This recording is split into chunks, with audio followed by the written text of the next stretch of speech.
All right, welcome everybody. I think we're going to get rolling. My name is Brittany and I'm the coordinator for the Crow Wing County Master Gardener Volunteer Program.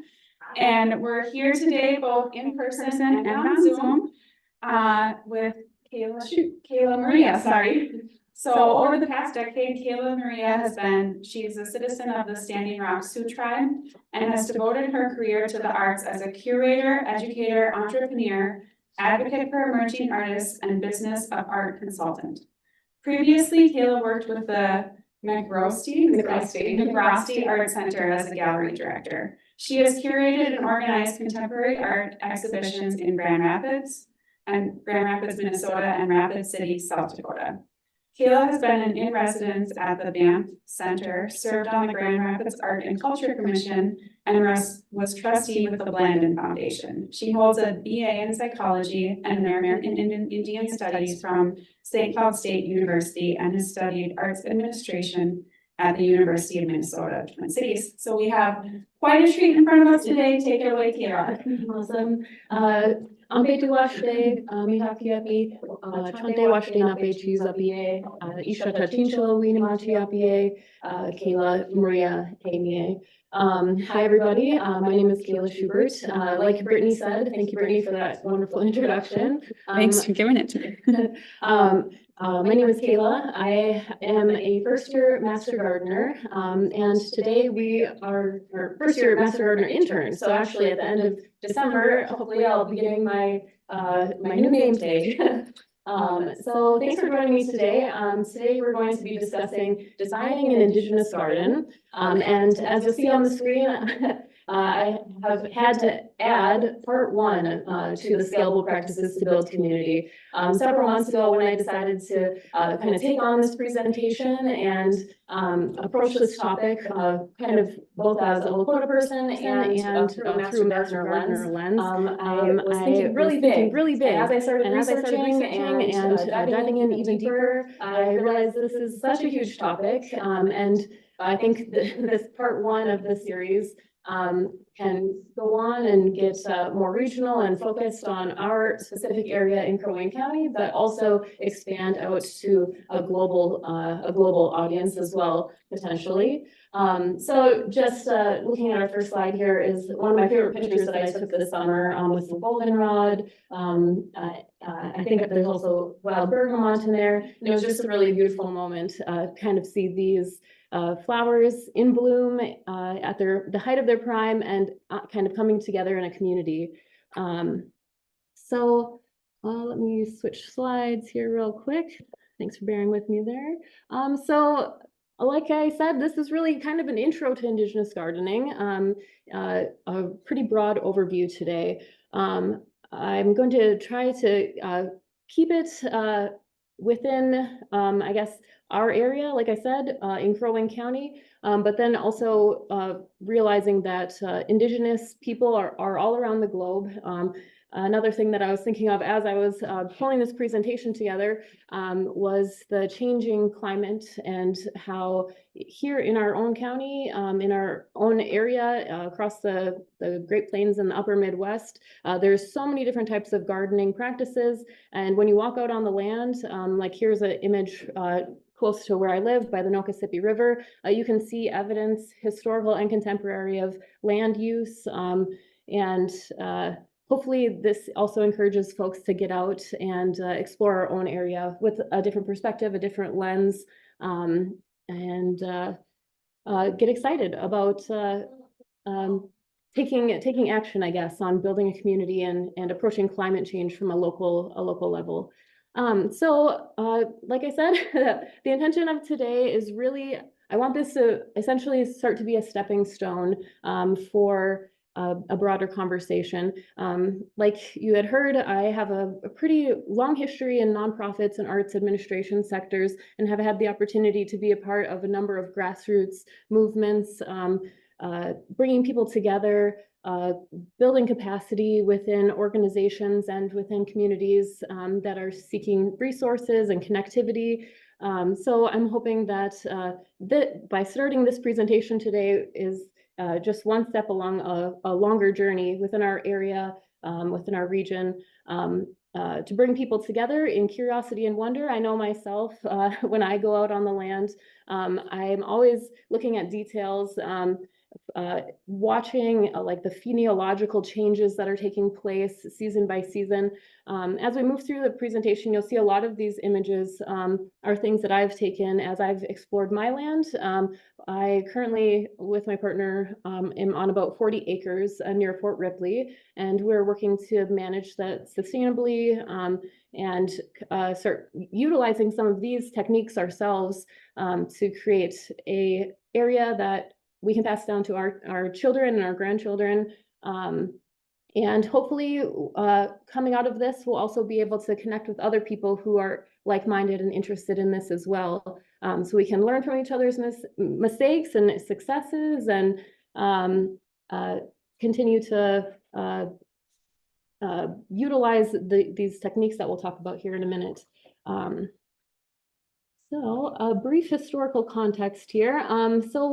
Like I said, right now where I'm speaking, we're in Crow Wing County, fairly close to the Mississippi River. I believe is actually just right down the lane over there. And if you travel south a little bit, you'll hit the confluence of the Crow Wing River, joining up with that as well. I really love this area.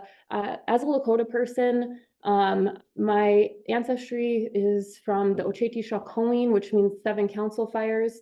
They are a nation that spans from here, this eastern area with Dakota people, you may be familiar with in Minnesota, all the way out to the Black Hills and beyond, and as well as Ojibwe people and Anishinaabe people throughout this whole area too. So it's been really interesting for me as someone who studies history and kind of the intersections of history, art, contemporary community, to have had the opportunity to look at some of these historical maps that the Crow Wing County Historical Society has, compare that to some of the knowledge that I have gained and learned about the various resources and management of land resources in the county here as well. So one thing, as we're looking at this map, this is a map called the Trig map that was used to help people determine land claims. And if you have the book Old Crow Wing, I think you can get it at the Historical Society here. You can see on this map that there are references to land use by Native people back in the 1850s. So I'm unable to zoom in right now, but if you were to zoom in, you can see spots that are designated for sugar bush, wild rice beds. So it's a really interesting kind of overlay, historical and the contemporary maps. And like I said earlier as well, in a broad sense, what we're talking about also is Indigenous land management, and whether that's here or across the globe. I think with the changing climate, it's more important than ever that we are looking to Indigenous stewardship for ways that we are able to mitigate the effects of climate on our communities. And I don't know if I'll be able to pull it up right now as well, but I want to also mention a map that you can visit as well. It's called nativelands.ca. And I actually, Just try it. should I try it? Okay, I'll try to pull that up. Excuse me one moment here. Let's see.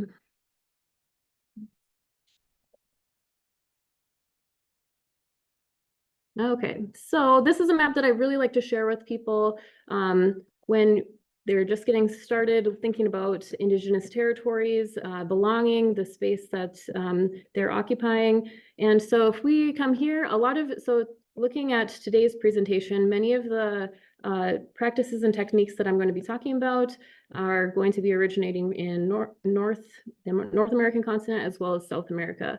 And I've never had the globe move like that on this map before, so a little bit different perspective. We can zoom in here, and through this map, you're able to see some of the traditional territories that we find ourselves on. So nativeland.ca, if you're interested in that. And I'll also have a resource and reference list available for that you can obtain from myself or Brittany at the end of the talk today. So moving on, I think as I've kind of transitioned and moved between the like spheres of art, community, natural resources, gardening, I've noticed within our communities, nationwide, worldwide, at a local level, that there's several principles that you can apply when you're looking at the way that plants relate to each other, the way that humans relate to each other, and how humans are connected to everything and in our existence, and we all rely on each other. So reciprocity, sustainability, relationality, and connection. And I just want to point out the photograph that I have here, if anyone is familiar with this plant called bottled gentian. This is also down by the Nokasippi River near where I live, and I just love this plant. Its survival is super dependent on our ability to support bee populations. This plant can only be opened, it blossoms, and it can only be opened by bumblebees. They are the only insect that has the strength to open and pollinate this plant. So when I saw such a beautiful specimen of it down by the river, I just really felt like it was one of those moments where you can kind of just see the interconnectedness and the importance of how all of us, whether you're a bee or a human, play in the vibrancy and beauty of our ecosystem. So, reciprocity, mutual action, being when you're on the land and relating to other people or other places on the land.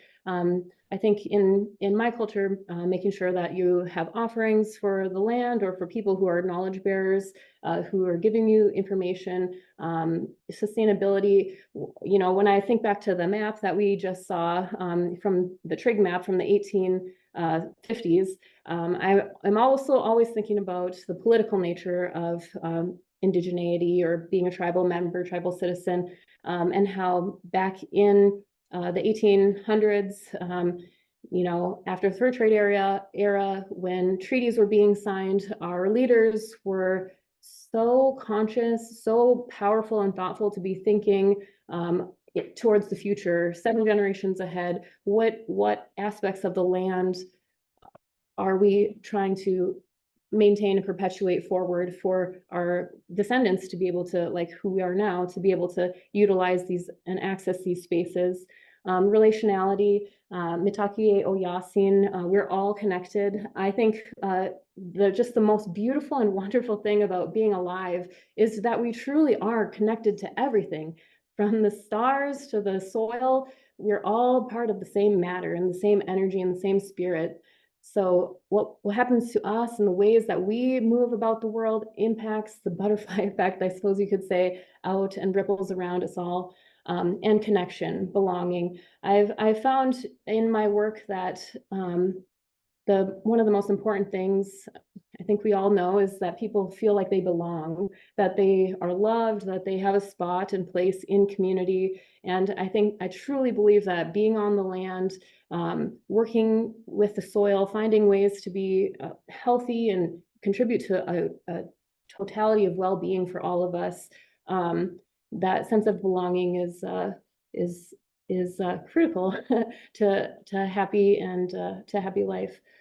So all of this to say, when we're taking a look at the term gardening, that was one of my struggles when putting together this presentation. The term gardening seemed very, I guess, Western in the sense of focusing on cultivation of land, keeping it in this box, and bringing things to it so that it can be distributed or produced. Whereas from a perspective of belonging, we can look at how the changes that are taking place on our climate, the changes that have taken place in the past, how they're impacting us today, and how we can change things and for the future, so that we have these places and we are able to expand beyond gardening itself and equip people using the terms like gardening, I suppose, to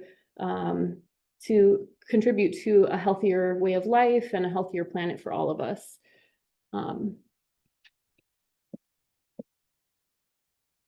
So again, as I was approaching this subject, I was realizing that this is such a huge topic, and I truly could have zoned in on Dakota gardening or Lakota gardening, Haudenosaunee gardening, as we'll come to talk about a little bit in a couple minutes here. But I was really finding some pillars of land stewardship and land management practices that were recurring time and again, essentially in whatever culture that I was taking a look at. Fire, water, and soil. Controlled burning is something that has been utilized here in the oak savanna and the forest areas. Water, terracing, and canals has also been foundational for Indigenous agricultural methods, from Cahokia to Anasazi, agriculture as well. And then soil management and soil health. And I think in Master Gardener, like the course that I had completed as an intern, soil health was also something that was really talked about. So it was interesting to be researching and have these interests in Indigenous agriculture alongside doing the Master Gardener curriculum, because I was seeing like the commonalities and the common themes between the Western way of approaching gardening, and then also kind of diving a little bit into the Master Naturalist resources that they have available. It felt like the Indigenous perspectives kind of fell between both of these kind of curriculum or ways of looking at things from a Master Gardener lens. Three Sisters, Milpa, Walapini work some of those methods for soil protection. And I think many of us are aware of Three Sisters gardening methods, and we'll talk about those in a little bit. And I was just really delighted to see and to learn about other methods, including the Milpa method, which is essentially Three Sisters and expanded. To kind of just go over a little bit of these in a little more detail, I had the opportunity about 2 years ago to attend a workshop with the Morrison County Soil and Water Conservation District, and that was at Camp Ripley. And with us managing 40 acres of land, this is something that we were kind of aware of, but had not really considered. And this kind of led me down a whole rabbit hole of prescribed burning as a cultural practice. And I know that there are artists right now. I think Vern Northrup recently had an exhibition a couple of years ago, maybe even a year ago, that described the prescribed burn experience. And so this was a quote actually that I pulled from that presentation at Camp Ripley. And I just have a quick video of when we were there. Logically, and yes. I just want to point out economically for everyone to notice that you'll see that the prescribed burn itself is actually a pretty low and slow fire, pretty low and slow process, and it can be used to manage invasives. But this is something that I'm just going to make sure to be clear about, that you should always be checking with soil and water or people who are experts in utilizing this management technique, especially in this day and age, with like how dry that it's been in our area. That was something that I think at this point, we weren't able to actually burn ourselves this day because of the weather. Although it is a technique that's used historically and contemporarily, definitely, I know I will also be seeking out expert advice from folks like these. Right now, he's describing creating a break in the fire so that it doesn't leap across and become an out of control wildfire. So as you can see in this quote, it says Native Americans were the primary ignition source in many locations.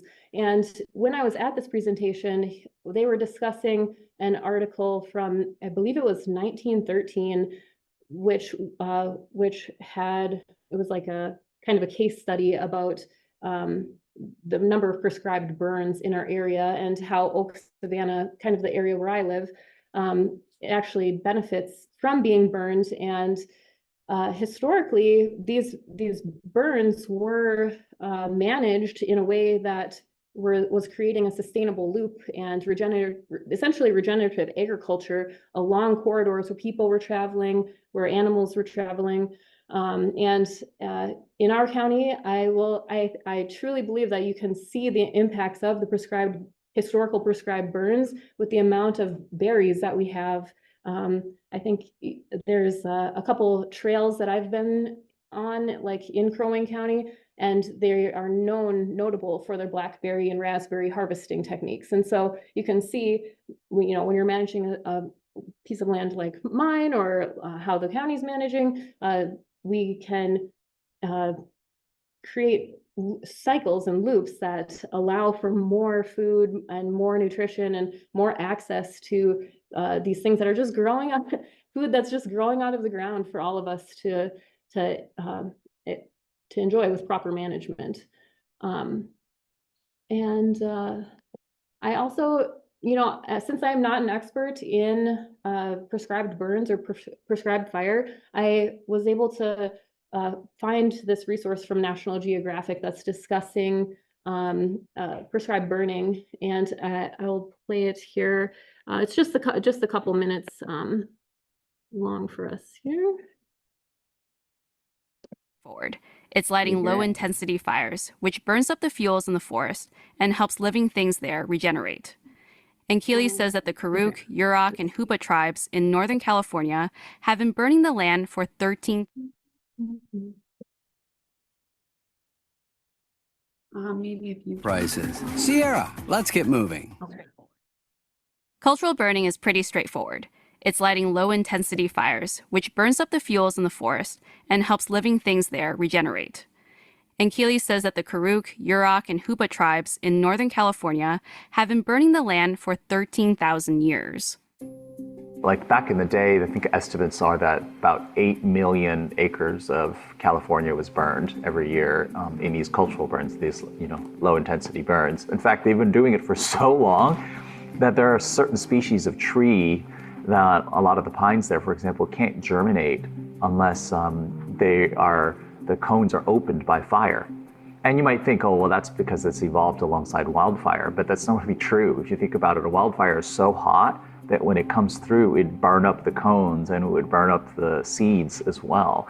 So it's just amazing to think about how long that's been happening for. Cultural burns can change the environment in pretty dramatic ways. Basically, the air turns this smoky dark gray, and then the sun turns into this red thing, and it looks like the end of the world. And that can have some fascinating effects on animals, like salmon. Salmon need cold water to migrate, and research suggests that the smoke from cultural burns may actually cool the rivers that they swim through. You're talking about using the smoke from the cultural burns specifically to help the salmon on their trip up. So I just thought that, and if you have the opportunity to listen to the rest of this podcast, I think it goes into some really great examples of artists who utilize prescribed burns in order to have better basket weaving materials. And so you can see that this practice truly is something that not only helps, in this case, salmon, or in our, we've got a type of oak in our own area here that is resistant to burns and regenerates. One kind of anecdote that I had heard is that in our area, the acorns that are not necessarily viable will fall first. And then when the prescribed burn historically or contemporarily comes through, those acorns are burned up with the burn that's coming through, creating a soil medium that's ready to be planted in, essentially. And then the acorns that are ready to become little baby oak trees are able to fall later on and be planted in the soil and continue on that way. So kind of interesting, I guess, from both an ecological perspective and also a perspective of managing natural resources in order to create sustainable ways to maintain arts and culture activities and practices too. So moving on from fire, moving into water, these images I took, So like I said, I've had the opportunity to go on some truly remarkable and amazing community and learning experiences. These images I took as a fellow in the Intercultural Leadership Institute when we were in Hawaii. And this is at a nonprofit, Olu Aina. And you can see multiple things happening here, I suppose. The terracing of the land. And I remember when we were there being described like how the water collects above the mountains, it rains down and refills the aquifers. And then from the aquifers, it flows down for the people. And then from there, it flows out to the ocean. And it just completes that cycle again and again. So maintaining water rights and like water flow is super important for like this type of land management. I thought the terracing was, I think in a lot of, depending on your situation, like your land, the type of land that you're working with, terracing could be an option for you to start considering for water management as well. I think I've seen a couple examples around our own area here of people utilizing terracing for water management. So that was that. All of these kind of experiences that I've been on have kind of led me to this point where I find myself at the, like, again, at the intersection of bringing community and art and just regenerative and sustainable mindsets to the way that we practice and the way that we teach. And with my own kids, my own children, I'm always trying to teach them these type of methods, and just so that they're aware. And I know that with terracing and working with water specifically is something that we are going to be trying in my own home garden. So hopefully in part 2, I'll be taking some pictures so we can see it where that experiment kind of goes. So another kind of interesting study with water. This is from an article that I found with a waru. It's an agricultural practice, and right, the image that you're seeing is looking down on essentially built up trenches and sections of land, which could be grown and then mulched with either living mulch or slash and chop. And this is a good example of a recent way that people are mitigating climate change to allow for local agriculture to like impact their own communities. In this article, they were kind of discussing how superfoods like quinoa and farro and things are exported so frequently and so widely around the globe that oftentimes people in their own home communities have trouble accessing this food themselves. And so by creating smaller systems that are not necessarily within the larger agricultural practice, people are able to utilize this to maintain like regenerative agriculture, to save water and to feed their towns and villages. And so essentially in this area, these trenches can be filled up with water, and the water acts as like a heating and cooling area. So it kind of creates its own microclimate in a situation like this. So again, this is a study case study from in South America, and it always just makes me ask myself the question, like, what are the systems that Dakota and Ojibwe people are using here in the land that we're walking on now that we can bring into the next generations? And I know one thing I'm always thinking about is like our zone is shifting north. So what can we look to our relatives in the South that can be applied in similar situations so that we can create these self-sustaining loops as well? Okay, so Three Sisters and milpa gardening. So this was a really big topic, and I feel like Three Sisters itself could just have a have a topic of all on its own. So in the Three Sisters method, if you are not familiar, corn, beans, and squash are grown together. There's different layouts and like acreage and field layout plans that can be utilized to essentially enhance the efficiency and the output of this garden and agriculture system. I thought, as I was researching all of this, I thought it was just really beautiful how from the Haudenosaunee method of gardening, I think a lot of people are aware of the Three Sisters attributed to that, but this has spread across North America. It's spread in South America. I'm sure it's all around the world, truly.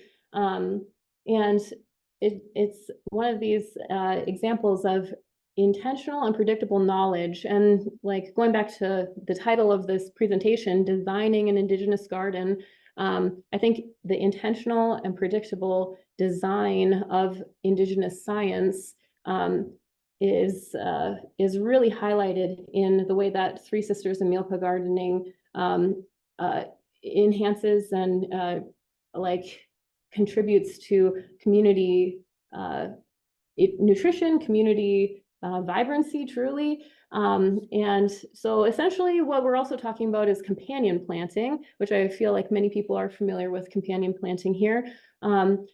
All like as a person who is a master gardener and Lakota and interested in all of these different facets of agriculture, I suppose, agroforestry, I just think that it's really important that we are like mentioning, and when we say things like companion planting, we know the philosophies of where these techniques are coming from. I know oftentimes in permaculture, I see references to guilds, and they're like the idea of guilds and plants that work together so that you can create cropscape and food forests. All of that comes from the indigenous and native philosophy of the area that you are living in. So with the Three Sisters method, the beans are fixing nitrogen in the soil, and the water is being retained by this, like water in the soil is being retained by a living mulch, essentially, with the squash plants growing and proliferating over this area. And then the corn itself is providing a stable ground, like stabilizing the ground, as well as an area for the beans to grow up. And when I was kind of studying this, I think, again, another thing for a part 2 potentially was some practical tips on Three Sisters gardening. For example, when you're looking for different squash, you don't want something that's going to be that's vining out too far, because then it creates kind of, as some people were saying, kind of a nightmare to get in and harvest your beans and your corn. Same thing when you're choosing varieties of beans to be planted with your corn. Rather than a bush variety, choose a vining or like a pole bean. So there was kind of a lot of kind of helpful tips and tricks. And with corn too, when you're thinking about laying out a Three Sisters garden, corn needs like a pretty wide area to help pollinate itself. And so rather than bunching, you can create rows of mounds, but you want to be able to access that row on both sides. Or you could create a system with a cornfield in the middle, and then the beans on the outside and the squash on the outside of that. It's truly something where I think there's some tried and true methods of doing this. And it depends on your local ecosystem and your local, like the space that you have available to you. One thing that as a Lakota person, one thing I'm always looking for references within our own knowledge bases, I guess, and books and other people. examples of agriculture in a Lakota way. And I actually found a mention of three sisters in a book by Josephine Wagner, where she's describing a biography of this man named White Swan. And if you don't mind, I'll read it really, some of it really briefly. I'll abridge it down a little bit. It says, "Here the bands worked all spring." So in this instance, this Lakota bands had come upon a garden that was deserted by Cheyenne people. And it says, so here the bands worked all spring. Each family had their own plot of land, and the ground was torn up by land. The seeds were planted close together. Corn was planted a foot apart in the row, about 2 feet between the rows. Women worked in these gardens as well as men. Sometimes 3 kinds of seeds were planted in the same hill so as to be economical in the use of the kind of seed that was planted, so to be economical in the use of the pulverized soil and the labor cultivating it. Squash, maize, and speckled bean were all planted in the same hill. Corn, as it grew, shaded the squash, and the bean had something to cling on to. This custom must have been very old, for there are many legends where these vegetables are personified. The squash is likened to a maiden who would not stay home and who seemed to think that happiness was way off somewhere else instead of at home, while the bean was a home-loving, clinging, affectionate maiden. The corn was always likened to a tall, handsome prince, a hero to be looked up to. These vegetables were always planted together, kept together, and after they were cured and dried, they went into the same sack, were cooked together and eaten together. The finest soup in midwinter is made from these 3 cousins, as they are called, with a little bit of fat or some cracked bones. It was healthy and nourishing at any time. So when I was able to come across some articles by this scholar named Jane St. Pleasant, I believe, Mount Pleasant. And she was describing the nutrition and efficiency of, like, the nutritional value and efficiency of planting these together. And essentially as Josephine writes in this book, by planting these all together, you are creating essentially a whole meal, and you can add in the protein as you will. Just recently, a colleague of mine, Lisa Mani, had posted her work in butchering. I believe it was bison, and she was showing how you could take the sinew. She posted this on Facebook, and it was really cool. She showed how you can break down the sinew and put it into like a soup, and it kind of melts away, she said. So I just love these moments where I'm kind of like seeing my own culture and seeing how wellness and health and longevity were really just a community driven thing for everyone to participate in. So that's a little bit about Three Sisters. Maybe someday we'll dive in a little bit more. I would love it if there are other people, whether in this room or on Zoom, who have planted a Three Sisters style. I would love to hear like your feedback and like how your system worked, so that we can try it on our own here. Milpa another name for Three Sisters? So Milpa was, when I was reading it, it essentially is like a similar type of system, but it also includes, it was down in South America, more of the references were, but I actually found a garden in Nebraska of folks who were immigrants from Nicaragua, I believe, and they were doing a Milpa style garden, and there was one in Utah as well. And it also includes tomatoes and different flowers. And so you can see in that system too, you're drawing pollinators in.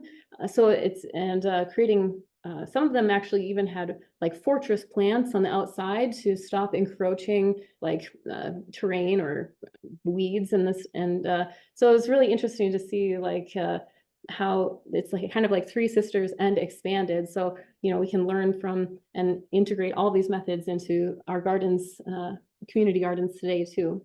Yeah. And that's the same thing with the other word that you had, was it walnut pine? So that one is actually, so I forgot to put a slide for that one, sorry guys. So that one is actually a style of underground gardening. And so that was something that I was kind of interested in as well with climate change. And then also taking that as potentially an adaptive example of being able to grow and lengthen our own growing season up here in central Minnesota. So you're not talking about rooftops, you're talking about literal trenches? Yes, yep. Okay, so another slide here that could be in itself its own presentation just by itself, native plants and their applications. This is truly when I was several years ago, I guess, or maybe even just like a year or two ago, when I really started shifting from arts administration into like ecosystem and phenology, like professionally, like as my interest, I really started learning about native plants and their uses, their medicinal uses, and their applications for, I guess, like in holding off invasive species as well. And so in this instance for native plants, there are so many nonprofit organizations and historical sources that are working on educating folks on the correct use of native plants. And as you'll see here, I say recognize the knowledge bearer's role, the culture bearer's role. I think when I opened this resource and in some of the books that I've read, like Francis Densmore's Traditional Uses of Plants, it will give you like a brief example of what the plant would have been used for historically. And that's where I just want to make sure that we're all like conscious and aware that culture bearers and knowledge keepers, these people know the meaning and why the plant is used for the uses that it is. And rather than just going out and misidentifying plants, or like you always have to be careful misidentifying plants or using it incorrectly or harvesting in ways that are unsustainable, by connecting with like these culture bearers, you can learn how to either grow these plants yourself or harvest sustainably and know the medicinal use and values when you're applying it to yourself or your home apothecary. A lot of these plants have a nutritional value as well for foraging, as well as medicinal value. And so when we can, if we, we'll see if I can open this resource up for everyone. Let me see if I can drag it down. So this is a database of Native American ethnobotany. And if you search in, let's do milkweed again. You can find historical references and contemporary references of this plant being used. And I just think that this was something that when I very first started foraging and learning about plant medicine, I used this resource quite a bit just to like, I guess, become more curious about all of the plants that were around me. Because I don't know, maybe some of you have experienced this too, but there's kind of, for me at least, there was this moment where I was really starting to realize how the land could heal and bring healing to myself, to my community. And then I just started seeing plants everywhere and just wondering what they were, like the stories behind them. It was just like a phase of wonder and curiosity again for me. And I just, like, you can use things like this to connect traditional stories and understand why, like, there are mentions of different plants and stories, and kind of dig in a little deeper as to like why the plant shows up in a story the way that it did or does.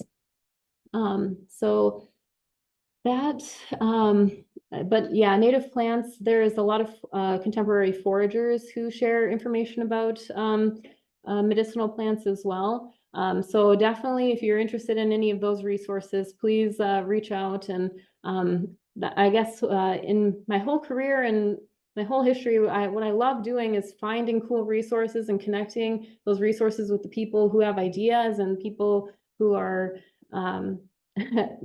doing things, grand ideas, and using everything that we have to like vision community projects and bring people into a space where we're all connected again.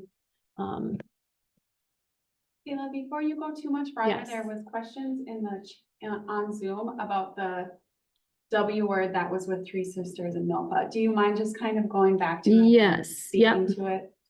Let me pull that one up. So Walapini gardening.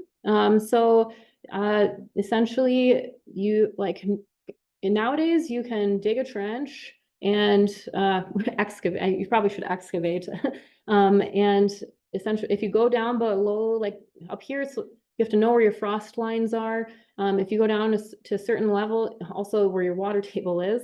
So there are things to be aware of with this style of gardening. And then oftentimes people will put like poly or corrugated plastic on top of that. It's almost like a larger cold frame. But in some of the resources that I was finding, people were actually able to grow citrus, but then that gets into a whole nother use of geothermal. And so it's a technique, I guess, that has been used and is now like people are using it again and adapting it with the technology that we have today to create like the person that I had seen was essentially making growing bananas and citrus to help shorten the loop. This was in Nebraska, shorten the loop of transportation so that we aren't having to haul citrus across the world. And that, everything that goes along with that, you can have local organic citrus, in this instance, locally grown, and it comes from its history is based in this indigenous method of essentially underground trench gardening. Is that Thank you. okay? Yep. Yes. Okay, so environmental and ecological benefits. I don't know if you guys here in Zoom or in person can really see this image, and it's kind of hard, I guess, even on the screen to kind of see what we're looking at. But unfortunately, what we're looking at is some buckthorn that I had found on my own property and has now since been working on eradicating that. But I think one of the benefits of practicing indigenous gardening methods and philosophy and understanding the philosophies is working towards supporting the biodiversity. So again, thinking back to that bee, like the bumblebee that can open the bottle gentian, finding ways to support the ecosystems that have been here that are being impacted by climate change. And when we have invasives like the emerald ash borer or buckthorn, these are plants and bugs. These are like things that come into our environment that the ecosystem does not yet have a way to take care of. And in this case, buckthorn, I see it now that I have been working on it, I see it everywhere. Because its leaves last longer, it's able to continue to proliferate on our forest floor, and as the canopy of our oak trees and other trees goes away in the fall, you can see this monstrosity, in my opinion, continue to grow and flourish, and the birds eat the berries, and the berries cause an intestinal reaction in the birds that get them out of there and continues to spread it far and wide. And so by supporting efforts like reducing invasive species, taking care of buckthorn, managing invasive species on your own land, maybe encouraging your neighbors to do the same, hopefully we can try to support the biodiversity of our own areas and get rid of some of these things. And one thing that, as I've been kind of battling buckthorn, I've also been looking at native species that might be able to, whether it's buckthorn or other invasives, there are some native species that create such large monocultures that they're able to kind of shade out and push some of them, or like diminish the impact of some of them. But Do you have an example of one that would do that with buckthorn? I don't know. With buckthorn, I'm not sure. Yeah. yeah, I guess I can't remember off the top of my head of a native specifically for buckthorn, but there was some mention of like Canada goldenrod being able to push out other herbaceous invasives in the Midwest. So I think I also had kind of put in there, look to our stories for compacts, treaties, relationships. One of the beautiful things about viewing and learning about Indigenous perspectives and knowledge is learning about our stories and our cosmologies and our histories. You can learn about the way people were thinking about our plant and animal relatives at the time, and how did that duck get its eyes like painted the way that it did, and like how did this plant come to be so important to the people? How did a cottonwood tree get stars inside of it? And these stories, I think, like they add a perspective and they connect us and encourage us to think about our plant relatives as integral parts of the beautiful tapestry of our landscape. So that's I kind of skipped ahead there a little bit with the invasives, but to kind of move on to soil and water conservation. Again, as the climate changes, I think more than ever, it's important to be thinking about planting natives, native plants, finding there's a lot of resources, soil and water conservation districts that can help people get started with that. It helps promote animals being able to come and utilize spaces, even in a tiny, like if you just have I used to just have a tiny little bucket garden. That's what I started with, honestly, like 5-gallon buckets is what I started with. And me and my daughter, we planted 2 rows of 5-gallon buckets, and then we planted some more plants like alongside of those to bring in pollinators. And it's been shown that pollinators of the local area are more successful at pollinating when there's native plants nearby. So biodiversity and really supports all these other aspects of conservation and land management as well.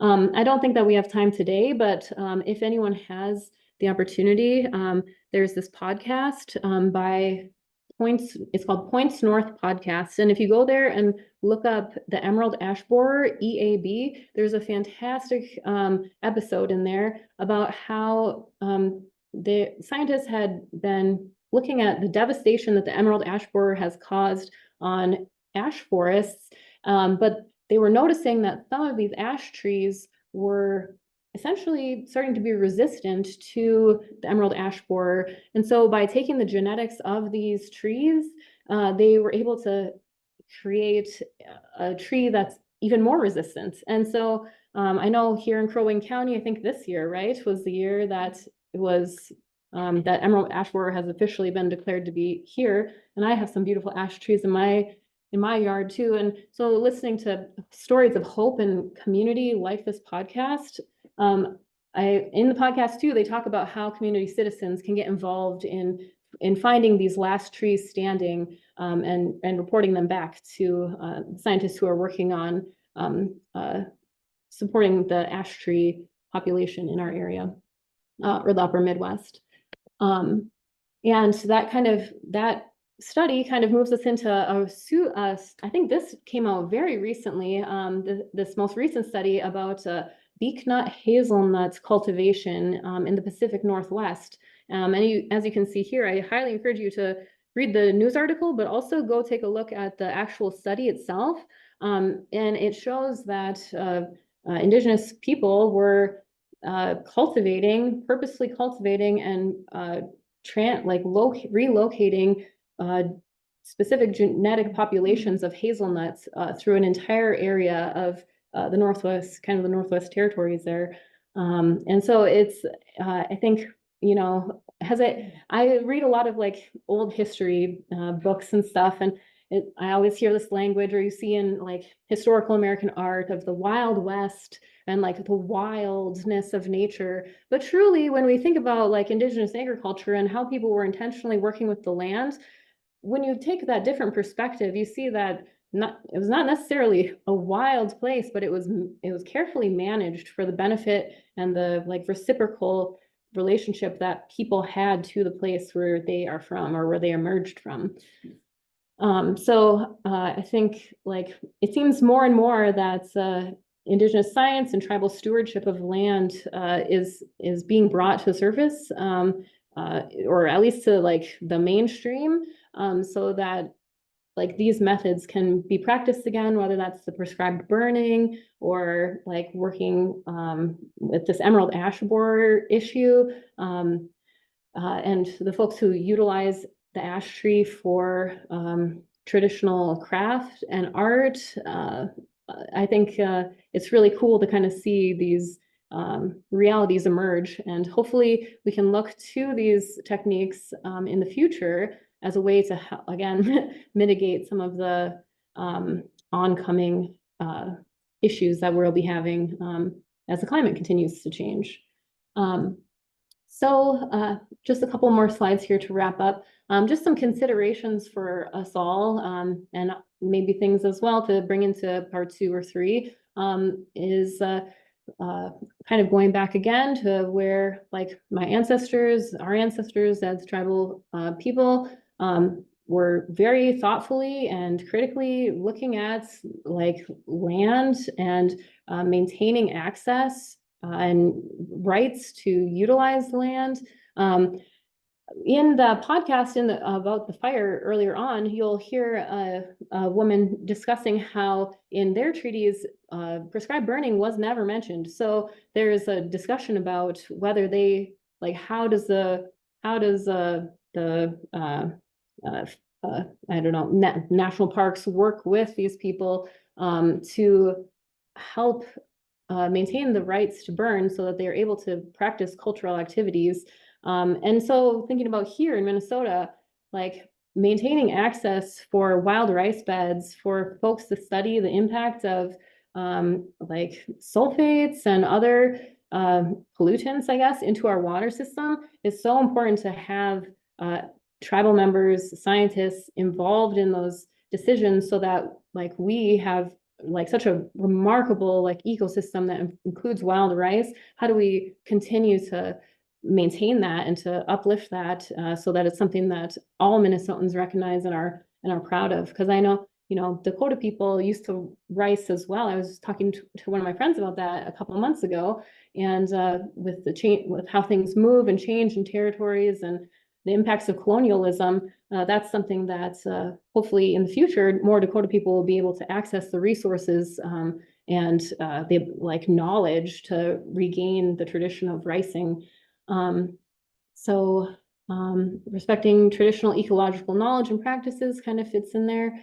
And so all of this to say, I'm kind of wrapping up to the end here, but what can we all learn from one another? What practices are in your region of wherever you are calling in from Zoom or sitting here in the room?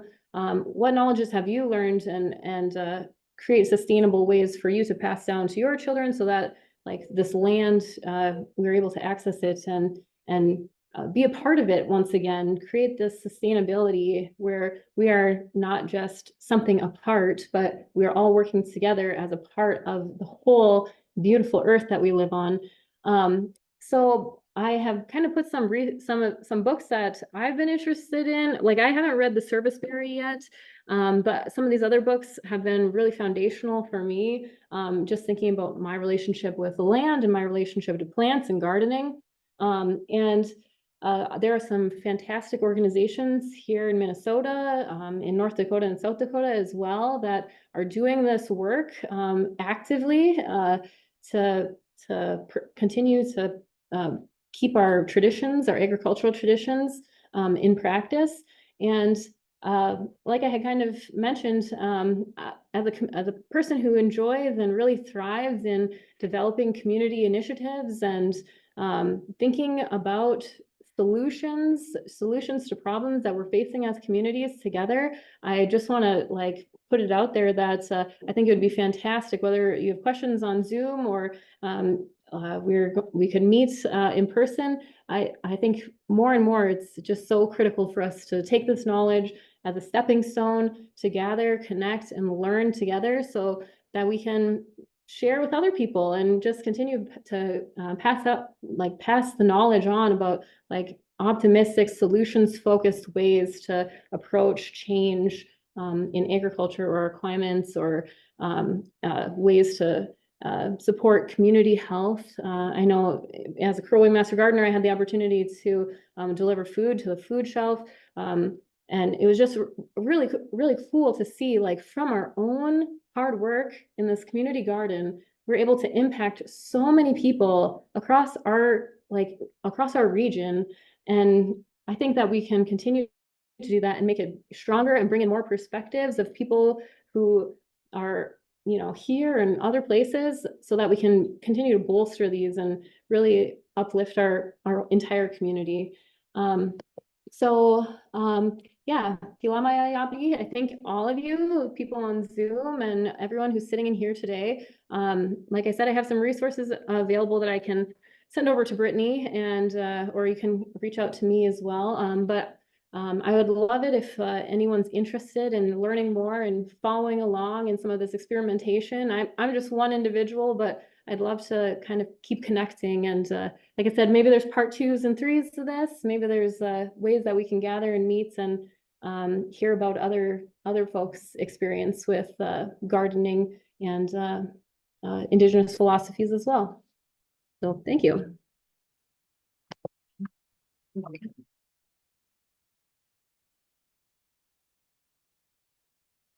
Thanks, Kayla. Yes. Lots of good comments in the chat. No questions yet. I'll encourage them. Does anybody have questions in the room? Do you have a listing of resources that you like, or is it all online? Oh, yeah, so the PDF that I'm kind of drafting up has links. So I've got I have some books that I can maybe we can see if they're at the library here. We're at the library today, so we can see if they're at the library. Yeah, like I said, I just love gathering resources, and if there's anything anyone's interested in, I love researching too. So yeah. And if you put your email on the sign-in sheet, I can email you Kayla's list of resources too. There is one question in the chat. How does this work affect Indigenous food sovereignty? Yeah, I think, Indigenous food sovereignty, the idea that we are able to self-determine the ways that we access food, that we grow food. I think that by utilizing some of these methods, and being able to adapt them to whatever area or region that you're from, by talking about them, by speaking them by name, and kind of like we're doing here today, it just supports the people who are on the ground doing the day-to-day food sovereignty efforts. One thing that I've noticed from a lot of different Indigenous-led gardening initiatives is they have they've started and grown the capacity to include things like canneries, seed saving, traditional seed saving of really old seeds and crops too.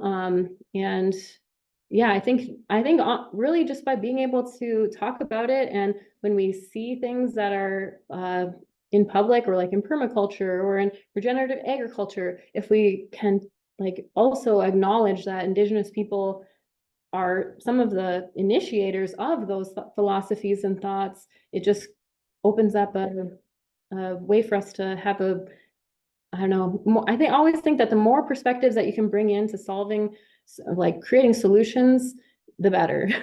I don't know if that really answers the question, but yeah.